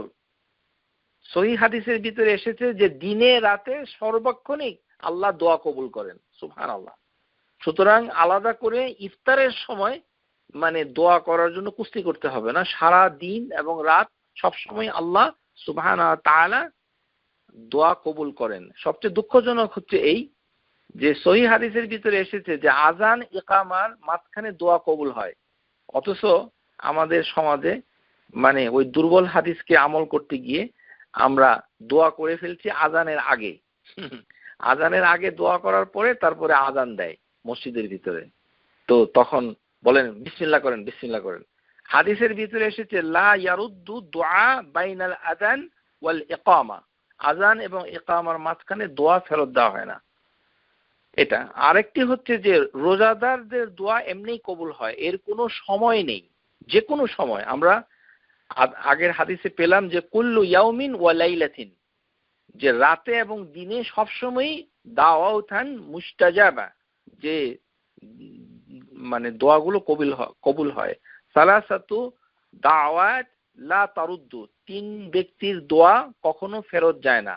আর দাওয়াতু আল ওয়ালাদ লিল ওয়ালিদ, যে আল ওয়ালিদ লিল ওয়ালাদ ওয়ালাদাহু, দাওয়াতুল লিল ওয়ালিদ লি ওয়ালাদাহু, পিতা যদি তার ছেলের জন্য দোয়া করে, পিতা যখন তার সন্তানের জন্য দোয়া করে সেই দোয়া কখনোই ফেরত যায় না। ও দাআউতাস সাইম, এবং রোজা যিনি রাখছেন সাইম তার দোয়া ফেরত যায় না। ও দাআউতু মুসাফির, মুসাফিরের দোয়া কখনো ফেরত যায় না। তাহলে আমরা এই হাদিসের মাধ্যমে জানতে পারছি যে রোজাদারদের দোয়া কখনো আল্লাহ ফেরত দেয় না। এই সিলসিলাতুল আহাদিস সহিহা হাদিস নাম্বার 1797। তার মানে ইফতারের সময় আলাদা করে কোনো খাস কোনো সময় নাই, সব সময় দোয়া করা যায়। সুতরাং ইফতার করার আগে বিসমিল্লাহ বলে ইফতার করতে হবে। ইফতারের আগে কোনো দোয়া নাই, ইফতার করার পরে হচ্ছে দোয়া। যাহাবাদ যামাউ ওয়াবতাল্লাতিল উরুক, এই দোয়া হচ্ছে ইফতার করার পর, পানি খাওয়ার পরে, পান করার পরে, খাবার খাওয়ার পরে, এর আগে কিছুই নাই। আশা করি বুঝতে পেরেছেন। আর রহমত আল্লাহ সুবহানাহু ওয়া তাআলা সারা মাস ব্যাপী করতে থাকেন। রহমত শুধুমাত্র প্রথম 10 দিন নয়, কুল্লু রাইয়া, মানে সারা মাসই হচ্ছে রহমতের মাস। কারণ এটি হচ্ছে শাহরুন মুবারাকুন, এটি হচ্ছে একটি মানে রহমতের মাস, পুরোটাই হচ্ছে রহমত। সুতরাং 10 দিনের কোনো রহমত নাই। আশা করি রহমতের সাথে আপনারা মানে রোজার সম্পর্কটা দেখতে পেরেছেন, এতে আপনাদের একটি ধারণা হবে ইনশাআল্লাহ তাআলা। তারপরে নামাজের পরে এসেছে যাকাত। এখন যাকাত এর সাথে রহমের সম্পর্ক কি? আমরা যে সাদাকাতের হাদিসগুলো দেখি সেখানে যেমন একটা হাদিস এসেছে, মা তাসাদ্দাকা আহাদুন বিসাদাকাতিন মিনাত তাইয়্যিব ওয়ালা ইয়াকবালুল্লাহু ইল্লা তাইয়্যিব ইল্লা আখাযাহা আর-রাহমানু বিয়ামিনিহি। যে সাদাকা মানে সব ধরনের সাদাকা, এটি সাদাকা ফি সাবিলিল্লাহ অথবা যাকাত সবই এটার অন্তর্ভুক্ত হবে। এই যে সাদাকাত, এটি আল্লাহর জন্য দান করা অথবা যাকাত আদায় করা সবকিছু আমভাবে এখানে আসবে। এবং এখানে হাদিসের ভিতরে এসেছে ইল্লা আখাযাহা আর-রাহমানু বিয়ামিনি, আর রহমান তার ডান হাতে এটা গ্রহণ করেন। সুবহানাল্লাহ। আমরা যখন যাকাত আদায় করি অথবা দান করি, সমস্ত সাদাকাত আর রহমান তার ডান হাতে সেটা নিয়ে নেন। আল্লাহ সুবহানাহু ওয়া তাআলা অন্য কোনো ইবাদত এইভাবে তিনি গ্রহণ করেন না। সুবহানাল্লাহ, সুবহানাল্লাহ বিহামদিহি। আল্লাহ সুবহানাহু ওয়া তাআলা নিজে ডান হাতে নেন। আমরা সে আল্লাহর হাতকে দুনিয়াতে দেখতে পাই না, কিন্তু হাদিসের ভিতরে এসেছে ইল্লা আখাযাহার রহমানু বিয়ামিনি, আল্লাহ নিজে তার ডান হাতে সেই সাদাকাতকে গ্রহণ করেন। এই সাদাকাত সাধারণ দান খয়রাত হবে এবং যাকাত হিসাবে হবে। আর সাদাকাতুন সিররি তুতফি গাদাবা রব্বি, যে সাদাকা হচ্ছে আল্লাহর রাগকে নিভিয়ে দেয়। ওয়াসিলাতুর রাহিম তাজিদু ফিল উমরি, যে যারা আত্মীয়তার সম্পর্ককে রক্ষা করে তাদের বয়স বেড়ে যায়। ও ফাআলুল আমরু ইয়াকি মাসারিউ সু, যে ভালো কাজ, যেমন আপনারা আজকের অনুষ্ঠান শুনছেন, এটি আপনাদের একটা ভালো কাজ, আমল মারুফ। এই ধরনের ভালো কাজ করলে দৈনন্দিন জীবনে যে দুর্ঘটনা হয়, মাসারিউ সু মানে অ্যাক্সিডেন্ট, এই মানে টাকা পয়সা নষ্ট হওয়া, মানে কোনো ধরনের দুর্ঘটনায় পড়া, এই ধরনের ইভিল ফ্যাটালিটিস এটা থেকে বাঁচা যায়। তাহলে সাদাকা করলে রহম পাওয়া যায়, এটা আমরা হাদিসে ভিতরে পেয়ে গেলাম। মানে যাকাতের সাথে রহমতের সরাসরি সম্পর্ক। কেননা যাকাতকে আল্লাহ সুবহানাহু ওয়া তাআলা এই যে সাদাকাত, এটা রহমানের ডান হাতে নিয়ে নেন, তার মানে তার উপরে তিনি রহম করেন। এখন আসুন যে রহমের সাথে হজের কি সম্পর্ক। হজের সাথে রহমের সম্পর্ক হলো এই যে যারা চুল কাটবে তাদেরকে আল্লাহ সুবহানাহু ওয়া তাআলা কি করবে, আর যারা চুল কামিয়ে ফেলবে, এই হুকুম শুধুমাত্র পুরুষের জন্য, কিন্তু মহিলাদের ক্ষেত্রে সবাই আল্লাহ সুবহানাহু ওয়া তাআলার বেশি রহমত পেয়ে যাবে। সুবহানাল্লাহ। আল্লাহ মহিলাদের জন্য হজে রহমত পাওয়াটাকে সহজ করে দিয়েছেন, যে অল্প একটু চুল কাটলেই তার হক আদায় হয়ে যায়। আর পুরুষের জন্য কষ্টকর, যে তার এত সুন্দর শ্যাম্পু করা চুল তাকে কামিয়ে ফেলতে হবে, তাহলেই সে বেশি রহমত পাবে। আর যদি চুলটা না কামায়, শুধু কেটে নেয়, তাহলে রহমত কম পাবে। হাদিসের ভিতরে এসেছে রাসূলুল্লাহ সাল্লাল্লাহু আলাইহি সাল্লাম যারা মাথার চুল কামিয়ে ফেলে, হালক মানে হজে যখন তাওয়াফ এবং সাই করার পর যখন তারা চুল কামিয়ে ফেলে, সেই চুল কামানোকে বলা হয় আরবি ভাষায়, হাদিসের ভাষায় হালকুন, মানে মুহাল্লিকুন। মুহাল্লিকিন মানে যারা চুল কামিয়ে ফেললো, মুহাল্লিকিন। আর কাসর মানে হচ্ছে চুল কাটা। আর একে বলা হচ্ছে আল মুকাসসিরিন। আল মুকাসসিরিন হচ্ছে যারা চুল কাটে, মানে যাদের চুল কাটা হয়। হ্যাঁ, মানে যিনি চুল কাটেন তাকে হাল্লাক বলা হয়। হাল্লাক মানে যিনি বারবার। এখানে মুকাসসিরিন মানে যার চুল কাটা হয়েছে, আর মুহাল্লিকিন যার চুল কামানো হয়েছে। আন আবি عمر رضي الله تعالى عنه قال أن رسول الله صلى الله عليه وسلم قال رحمه الله المحلقين, যে নবী সাল্লাল্লাহু আলাইহি ওয়াসাল্লাম বললেন, হে আল্লাহ তুমি রহম করো আল মুহাল্লিকিনের উপর। قال ওয়াল মুকাসসিরিন, সাহাবীরা বলল, ইয়া রাসূলুল্লাহ, যারা চুল কাটছে কিন্তু কামাচ্ছে না তাদের জন্য কি? নবী সাল্লাল্লাহু আলাইহি ওয়াসাল্লাম আবারও বললেন, ক্বাল রাহিমাহুল্লাহু মুহাল্লিকিন, আবারও তিনি যারা চুল কামায় না তাদেরকে তিনি বেশি রহমত দান করলেন। ক্বালু ওয়াল মুকাসসিরিন, এইভাবে তিনবার বলা হয়েছে যারা চুল কাটে তাদের জন্য কি? নবী সাল্লাল্লাহু আলাইহি সাল্লাম তিনি তৃতীয়বারও বলেছেন, রাহিমাহুল্লাহু আল মুহাল্লিকিন, হে আল্লাহ তুমি রহম করো যারা চুলকে কামিয়ে ফেলে। তারপরে আবারও সাহাবী জিজ্ঞাসা করেছে, ক্বালু ওয়াল মুকাসসিরিন ইয়া রাসূলুল্লাহ, ক্বাল ওয়াল মুকাসসিরিন, এবং মুকাসসিরদের প্রতি, মানে যারা চুল কাটে তাদের প্রতি। তাতে বোঝা গেল যে চুল কামালে তার উপরে 3 গুণ রহমত। এখানে 3 বার বলেছে, এটা 3 গুণও হতে পারে, অনেক গুরুত্ব বোঝানোর জন্য হতে পারে। যেমন মানে মা এবং বাবার ক্ষেত্রে মাকে যেন বেশি গুরুত্ব দেওয়া হয়, সেই কারণে বারবার বলা হয়েছে ও উম্মুহু ও উম্মুহু ও উম্মুহু, তারপরে বলা হয়েছে যে আবি, এরকম। মানে চুল কাটাকে নবী সাল্লাল্লাহু আলাইহি সাল্লাম যারা চুল কাটবে কিয়ামত পর্যন্ত হজ করে তাদের সবার জন্য তিনি একটি দোয়া করেছেন। সেই দোয়াটা যারা চুল কামাবে তাদের জন্য হচ্ছে রহমত, তিনবার দোয়া করেছেন, আর যারা চুল কাটবে তাদের জন্য হচ্ছে একবার, রাহিমাহুল্লাহু মুহাল্লিকিন। এখন এর মানে এই না, কিছু কিছু লোক আমাদের দেশে তারা হজের ভিতরে গিয়ে অল্প একটু চুল কামিয়ে তারপরে আবার বারবার ওমরা করে, তারপরে অল্প একটু কাটে, এখান থেকে একটু ওখান থেকে একটু, এই ধরনের চুল কাটা মানে করলে মানে ওমরাও হবে না, তারপরে হজও হবে না, কিছুই হবে না, আর এটা নিষেধ। এটাকে বলা হয় মানে নাহা আনিল কাজা, এটাকে বলা হয় আল কাজা। আল কাজা, আল কাজা, কাফ জা আইন, আল কাজা।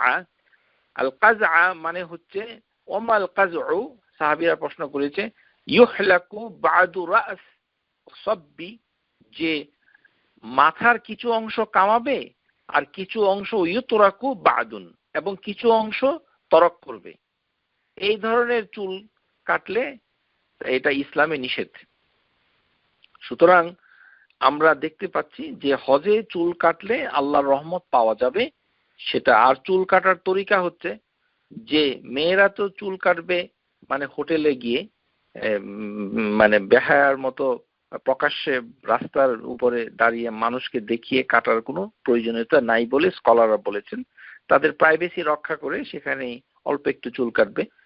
আর পুরুষরা যখন চুলটা কামাবে তখন তাদের মাথাটা ডান দিক থেকে প্রথমে কামাতে হবে। হাদিসের ভিতরে এসেছে, ক্বাল লিল হাল্লাক খুয, নবী সাল্লাল্লাহু আলাইহি সাল্লাম নাপিতকে বললেন, এই তুমি কাটা শুরু করো। ও আশারা ইলা জানিবিহিল আইমান, তিনি মাথার ডান দিকে ইশারা করলেন। সুম্মাল আইসার, তারপরে তিনি বাম দিকে ইশারা করলেন। সুম্মা জাআলা ইউতি ইন্নাস, তারপরে তিনি চুলটাকে মানুষের কাছে দান করে দিলেন। তার মানে ডান দিকে চুল কাটতে হয়। এটা অনেক সময় এই যে হজের সময় যারা নাপিত থাকে তাড়াহুড়া করে, তারা মানে ডান দিকে কাটতে ভুলে যেতে পারে, সেই কারণে হাজি যারা তারা তাদেরকে মনে করিয়ে দিলে তখন তারা সঠিকভাবে চুল কাটতে পারবে এবং রহমতটা পুরোপুরি পাবে।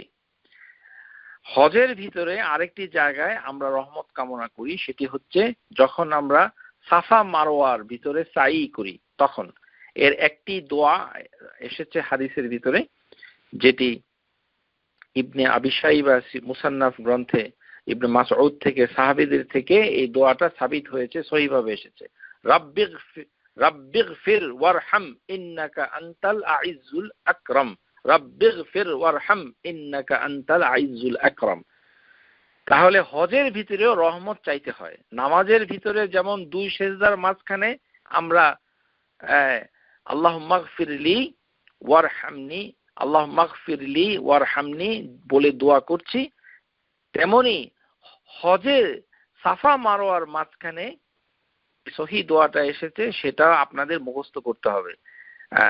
যে এখানে আল্লাহুম্মা শব্দটার বদলে রাব্বি এসেছে, রাব্বিগফির।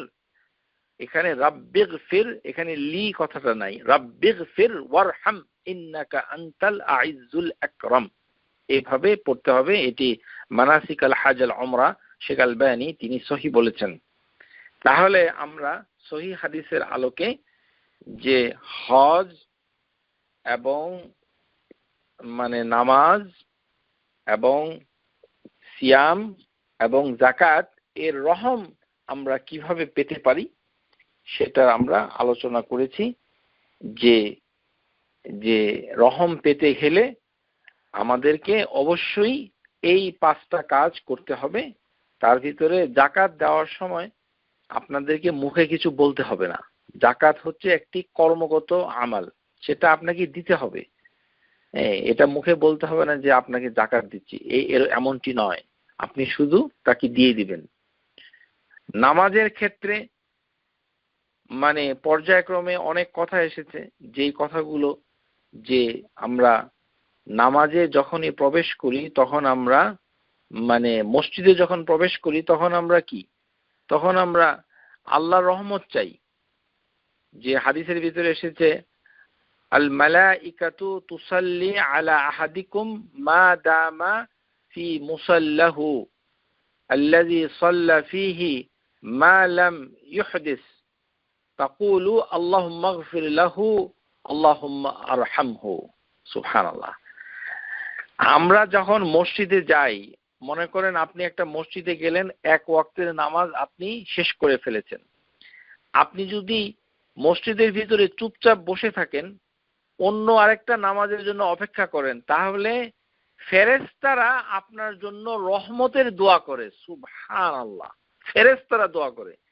আমি দোয়া করলে সেটা কবুল হবে কিনা সেটা আল্লাহই ভালো জানে, কিন্তু ফেরেশতারা দোয়া করে।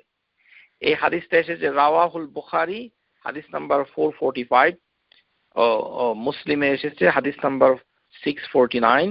এখানে বলা হচ্ছে যে ফেরেশতারা আল মালাইকাতু তুসাল্লি আলা আহাদিকুম মা দামা ফিস মুসাল্লা, যারা নামাজের অপেক্ষায় মসজিদে বসে থাকে, এক নামাজ পড়লো আরেক নামাজের জন্য বসে থাকে, আল্লাযী সাল্লা ফীহি, তারা নামাজ পড়েছে কিন্তু আরেকটি নামাজের জন্য অপেক্ষা করছে, মা লাম ইউহদিস, যদি তারা এর ভিতরে কোনো কথা না বলে, অথবা ইউহদিস হচ্ছে উযু না ভাঙে। এখানে হাদাস শব্দটা হচ্ছে যে তার উযু যদি না ভাঙে, কথা হিসাবে হবে না। এটা কথা হিসাবে নয়, আমি এটা ভুল বলেছি। এটি হবে মা লাম ইউহদিস, হাদাস হচ্ছে উযু ভেঙে যাওয়া। যদি তার উযু না ভাঙে, উযু ভাঙ্গা পর্যন্ত তার জন্য ফেরেশতারা মসজিদে বসে যে অপেক্ষা করছে নামাজের জন্য, তাদের জন্য 2টা কথা বলে ফেরেশতা। কি বলে? আল্লাহুম্মা ইগফির লাহু আল্লাহুম্মা আরহামহু। সুবহানাল্লাহ। ফেরেশতারা একই কথা বলে যে হে আল্লাহ তাকে মাফ করে দাও আর তার উপর রহম করো। সুবহানাল্লাহ। আপনারা মাঝে মাঝে সময় পেলে মসজিদের ভিতরে এইভাবে শীতকালে, বিশেষ করে শীতকালে যখন নামাজের সময়টা কাছাকাছি হয়, তখন আসরের নামাজের সময় গেলেন, একেবারে মাগরিব পড়ে চলে আসলেন, তাহলে ওই 2 নামাজের মাঝখানে যদি আপনার উযু না ভাঙে, তাহলে ওই সারাক্ষণ আপনার জন্য ফেরেশতারা দোয়া করবে, বলবে কি আল্লাহুম্মা ইগফির লাহা আল্লাহুম্মা আরহামহা আল্লাহুম্মা ইগফির লাহু ওয়ারহামহু। ফেরেশতারা তার জন্য এই দোয়া করতে থাকে। এটা আমরা হাদিসের ভিতরে পেয়ে যাচ্ছি।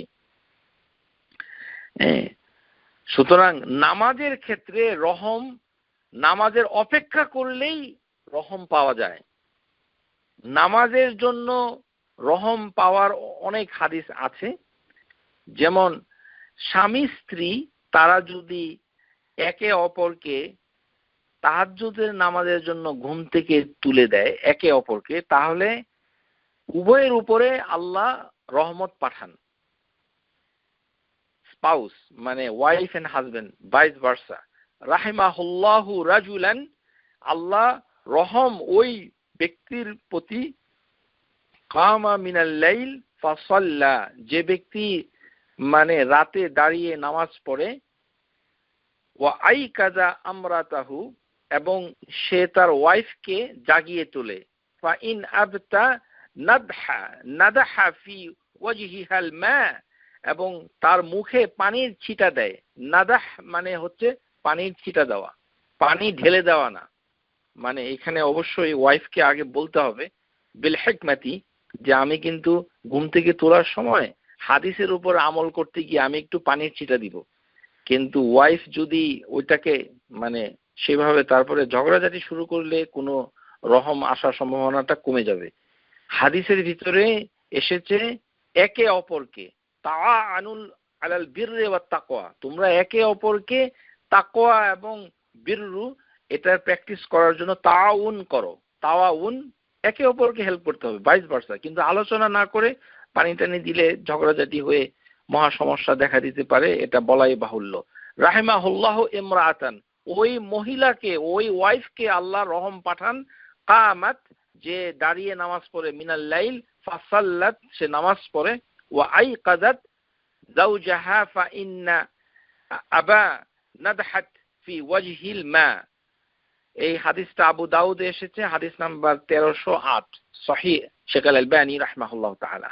তার মানে নামাজের জন্য, নামাজ পড়ার পরে এখানে হাদিস লক্ষ্য করেন, প্রথমে কিন্তু ওয়াইফ যদি উঠে তাহলে নিজে আগে নামাজ পড়বে। এটার মানে এই নয় যে দুইজনে একত্রে নামাজ পড়বে, এটা বোঝানো হয়নি। এখানে হাদিসের ভিতরে বলা হচ্ছে কামাত ফাসাল্লা, মানে সে কামাত মিনাল লাইল ফাসাল্লাত, সে নামাজ পড়লো। প্রথমে সে দাঁড়িয়ে নামাজ পড়লো, এবং তাকে জাগালো। তার মানে আগে নামাজ পড়তে হবে, তারপরে জাগাইতে হবে। মানে এটার মানে হচ্ছে যে কিছুক্ষণ নামাজ পড়ে তারপরে জাগালো, এই এরকম, এটাই উত্তম। মানে হাদিসের ভিতরে প্রথমে জাগাতে বলে নাই যে আপনি ঘুম থেকে উঠে আপনার হাজবেন্ডকে জাগিয়ে দিবেন, অথবা হাজবেন্ড ঘুম থেকে উঠে ওয়াইফকে জাগিয়ে দিবেন, তারপরে দুইজনে একত্রে নামাজ পড়বেন। এটাও করা যায়, কোনো অসুবিধা নেই, কিন্তু হাদিসে এইভাবে বলা হয়নি। হাদিসে বলা হচ্ছে যে আপনি আগে চুপে চুপে আল্লাহর কাছে সুন্দর করে নিজে শান্ত স্থির ভাবে নামাজ পড়ুন, তারপরে যখন নামাজ থেকে ফারেক হন, একটু অবসর নেন, তখন আপনার স্পাউসকে জাগিয়ে দিন। তাহলে রাহিমাহুল্লাহ রাজুলান রাহিমাহুল্লাহ ইমরাতান, যে তাহলে ওই পুরুষ এবং মহিলার উপরে আল্লাহর রহমত আসবে। এটি হচ্ছে রহমত পাওয়ার জন্য একটি উত্তম উপায়, যেটা নামাজের সাথে আমরা দেখতে পেলাম। আমরা এই পর্যায়ে আমরা বিভিন্ন হাদিসের আলোকে, মানে গত ক্লাসে যেভাবে আমরা বলেছি যে রহমতকে কখনো কেটে দেওয়া যায় না। মানে আমরা যে একটা দুর্বল হাদিস আলোচনা করলাম যে রোজার মাসে প্রথম 10 দিন রহমত, এই কথা বলা যায় না, সেটা আলোচনা করেছি। সেটা আমরা অন্য যে হাদিস, যেটা আমরা সেই বেদুইনের হাদিস, যেখানে রাসূলুল্লাহ সাল্লাল্লাহু আলাইহি সাল্লাম মানে আশ্চর্য হয়েছিলেন, বেদুইন যখন দোয়া করেছিল আল্লাহুম্মা ইরহামনি মুহাম্মাদান ওয়ালা তারহাম মা'না আহাদান, এই দোয়া করেছিল যে ও আল্লাহ আমাকে আর মুহাম্মদকে মানে রহম করো, আর কাউকে রহম করো না।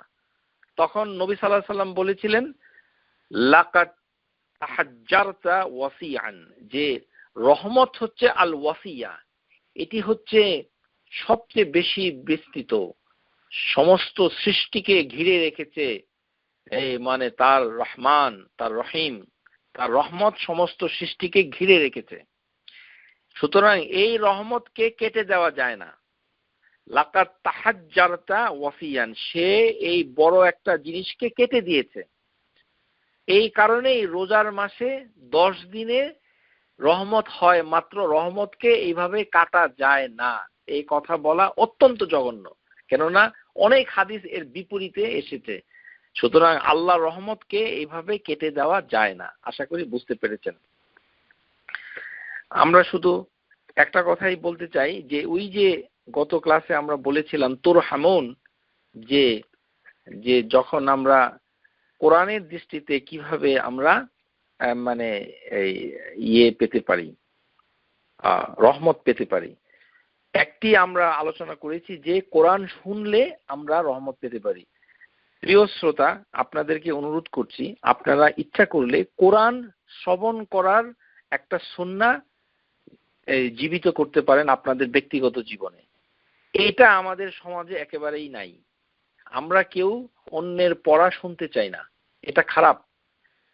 আপনার মানে কারোর কণ্ঠে কোরআন খুব সুন্দর পড়ে এই কারণে শুনবেন তা নয়।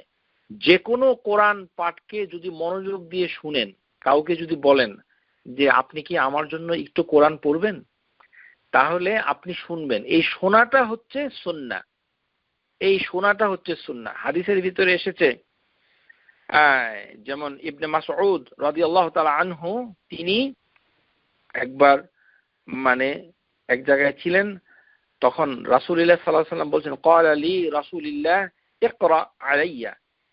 ইবনে মাসউদকে আল্লাহ রাসূল বললেন, তুমি আমার জন্য পড়ো। এই যে আমার জন্য পড়ো, এই কথা কোনো মুসলমান ভাই অথবা বোনকে বলা হচ্ছে সুন্নাহ। আমাদের সমাজে এটা নাই, মানে নাই, এটা নাই বললেই চলে। মসজিদে গেলে যদি কোনো লোক পান, অথবা অনেক সময় মসজিদে না গিয়ে আপনারা বাসায় বাচ্চাদেরকে বলতে পারেন। বাচ্চাদেরকে শনিবার রবিবার অথবা ছুটির দিনে বাচ্চাদেরকে বলেন, তুমি একটু কোরআন পড়ো তো, আমি একটু শুনি। এই যে কোরআন পড়ো, আমি একটু শুনি, এই কথাটা বলা হচ্ছে সুন্নাহ। তারপরে কেননা রাসূলুল্লাহ সাল্লাল্লাহু আলাইহি ওয়াসাল্লাম নিজে এটা আমল করেছেন। তিনি ইবনে মাসউদকে বলছেন, ইকরা আলাইয়া। কুলতু, ইবনে মাসউদ বলছে, আকরাউ আলাইক ওয়া আলাইকা উনজিল, যে আমি আপনার উপরে, আপনার কাছে কোরআন পাঠ করব, আর কেননা এটা আপনার উপরে নাজিল হয়েছে। তিনি অবাক হয়েছে। ক্বাল ফা ইন্নী উহিব্বু আন আসমা'হু মিন গায়রি, আমি অন্যের কাছ থেকে কোরআন শোনাটাকে অত্যন্ত পছন্দ করি। সুবহানাল্লাহ। নবী সাল্লাল্লাহু আলাইহি ওয়াসাল্লাম অন্যের কাছ থেকে কোরআন শোনাটাকে পছন্দ করতেন। আমরা অন্যের কাছ থেকে কোরআন শুনতে চাই না, মানে উল্টা হয়ে গেছে। সবাই পড়তে চাই, এই পড়ার প্রতিযোগিতা চলছে, এটি ঠিক নয়। শুনতে হবে।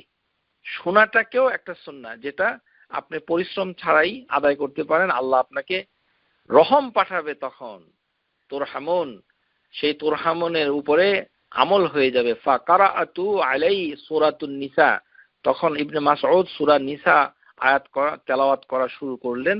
হাত্তা বালাগতু, যখন তিনি একটা আয়াতে পৌঁছলেন, ফাকাইফা ইযা জিনা মিন কুল্লি উম্মাতিন বিশাহিদিন ওয়া জিনা বিকা আলা হাউলাই শাহিদা, যে এই আয়াত সূরা নিসা ৪১ নম্বর আয়াত পর্যন্ত যখন ইবনে মাসউদ তেলাওয়াত করে ফেললেন, তখন আল্লাহর রাসূল কাঁদতেছিলেন।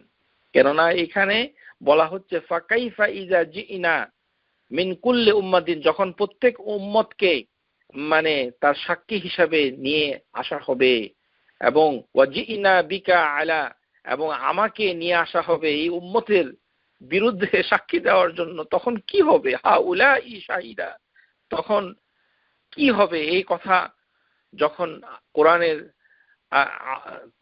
কারীমের এই তেলাওয়াত করছিলেন, এই আয়াতুল কারীমে নবী সাল্লাল্লাহু আলাইহি সাল্লাম বলে ফেললেন আমসিক। এতে বোঝা যাচ্ছে যে কোরআন অথবা অন্যান্য রিওয়ায়াতে এসেছে হাসবুক, এটি আমার জন্য যথেষ্ট। আমসিক, এখানেই বন্ধ করো। ফাইজা আইনু তাজরিফান, তা আইনাহু তাজরিফান, তার চোখ তখন অশ্রু জলে ছলছল করছিল, চোখে পানি এসেছে নবী সাল্লাল্লাহু আলাইহি ওয়াসাল্লামের এই আয়াতটা শুনে।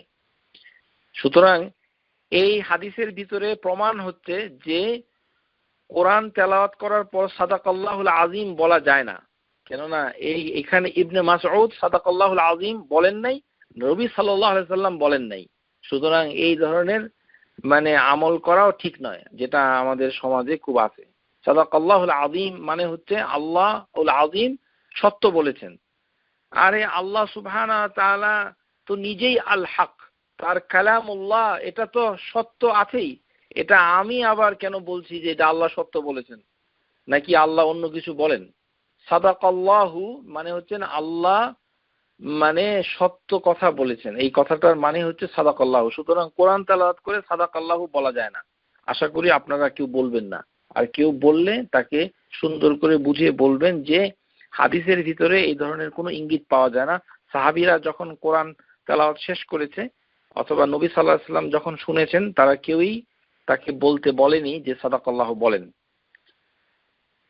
প্রিয় শ্রোতা, আমরা আবারও বলছি যে এই যে রহমা, এই রহিম, এই রহমান, এই কথাটুকু আল্লাহ সুবহানাহু ওয়া তাআলা অত্যন্ত গুরুত্ব দিয়ে তিনি মানে মানে তৈরি করেছেন।